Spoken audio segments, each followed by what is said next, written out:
Welcome back to the channel YourRussianGamer. Now I promise I'm going to get more variety in there, but just for today I have to do this Mastery Monday thing again because it is a weekly series that I promise to do every Monday. Anyways, so on this episode we're going to be doing the Cap 40. The Cap 40 is probably the most used secondary in League play currently.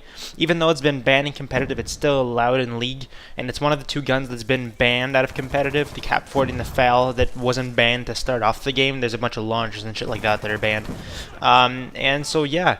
The Cap 40 is actually very much of a useful secondary. The problem is in core people are too biased to getting a primary and more perks to try and get those 100, 200 pluses that the Cap 40 really isn't used all that much. But for hardcore, it's not that bad of a gun, and as a secondary itself, it's really useful being able to switch to it faster than any other gun, and also because, well, it's a rapid-fire pistol, and if anything in Modern Warfare 3 taught us, then that rapid-fire pistols are the absolutely overpowered shit in the game.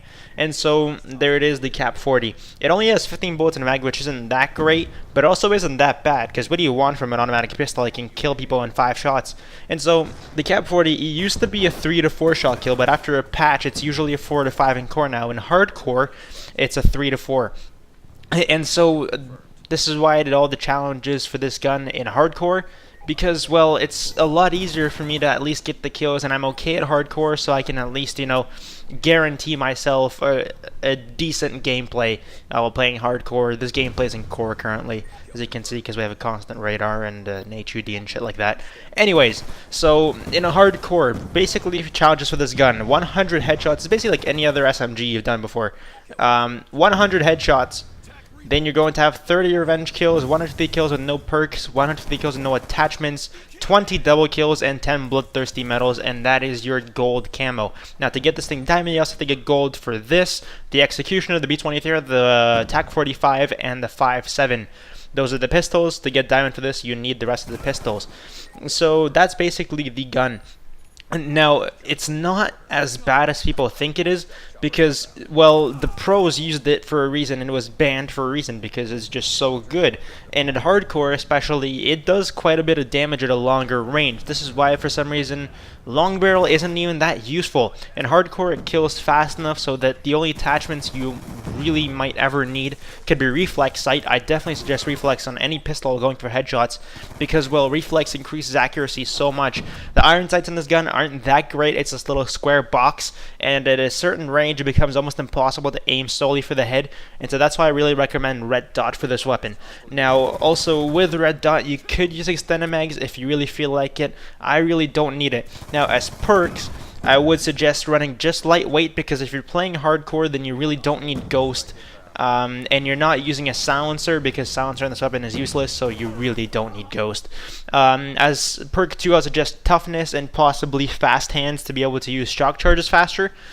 Then for perk 3, extreme conditioning or dexterity would be useful, just so you get around the map faster and get away from gunfights that you can't win. And then shock charges. Shock charges are the thing that got me my diamond pistols, because you really need to get all up close and personal to people. This isn't a cross-map gun. It does become impossible with the bit of recoil that's added to it to shoot people as far as other ARs can shoot. So this gun, for me personally, I would suggest to stay out of any long-range gunfights that you definitely can't win. And that's why I would rather use a reflex sight, and that's why I'd rather use extreme conditioning. That's why I use shock charges, because shock charges, if you're behind someone and you want to get up close and personal to them, then just throw a shock charge. That's why, well, it's just really that useful, because you can toss that thing, they slow down, you can walk up to them, do laps around them, do whatever the shit you want, and then just shoot them in the head.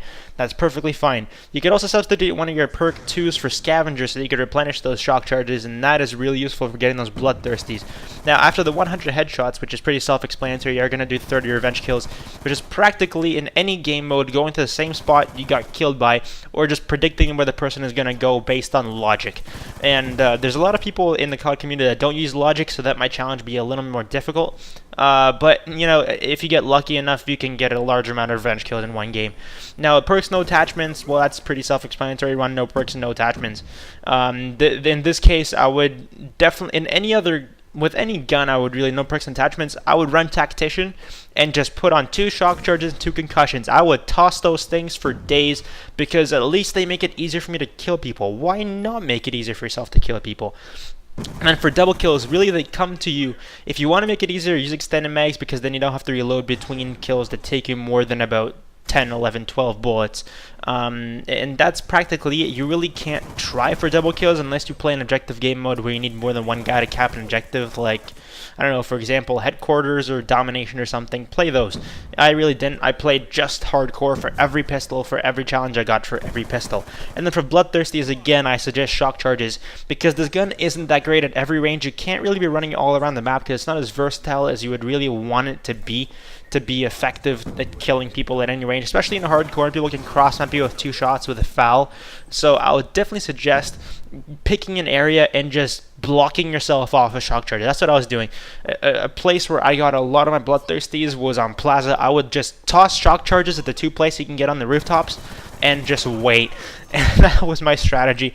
As unfortunate as it is, camping is a very suggested strategy for any pistol kid. It's really not as useful as you would think at other ranges. And so stay in a close range, avoiding gunfights can't win, using lightweight and extreme conditioning to get on the map faster, and playing hardcore. That's basically the challenge, the tips I have to give you to get this gun diamond. It looks pretty sick with diamond, and also I love the fact that you can put on tactical knife and you have diamond knife. You can, well, go double ham. And so thank you guys for watching. See you guys later. Goodbye.